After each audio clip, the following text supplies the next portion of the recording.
Okay, magandang hapon guys. So for today, magluluto ako ng buttered shrimp kasi nakikrave ako ng buttered shrimp. So ito yung ingredients. Syempre yung hipon, binabad ko siya ng mahigit 1 oras sa cook diet kasi wala tayong 7-Up.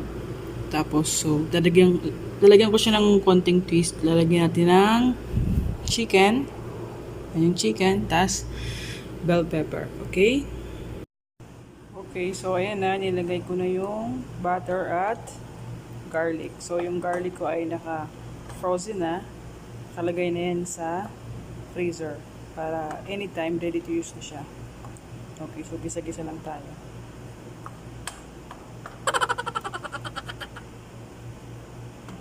So guys, kung makikita nyo, kumukulo na yung butter. Hintayin lang natin na medyo maluto yung garlic. So, this is my first time to cook butter shrimp. So, hopefully, sana okay yung kalabasan. Okay, so ilalagay ko na yung hipon sa pan.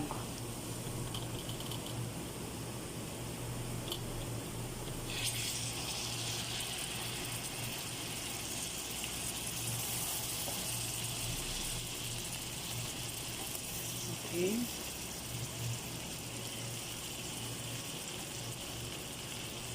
Parang ang sarap kamay.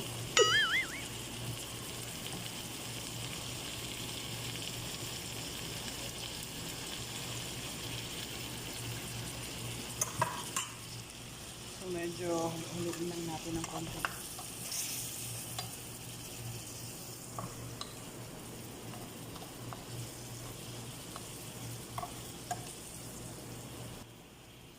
Add na rin natin yung chicken na kinat ko. Nilaga ko muna siya para madali, diba? So, tingnan natin. Simmer lang natin ng konti.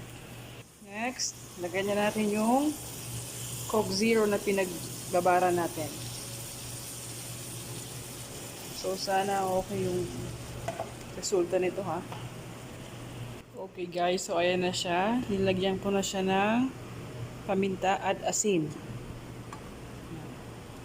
Hintayin lang natin na mag-reduce yung sabaw niya. Aray, sakit ko na.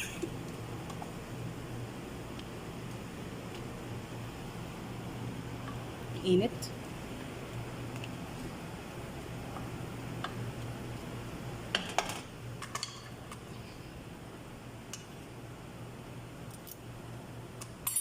Not that bad. Tastes good. So I will cover it and simmer it for, let's say, 10 minutes.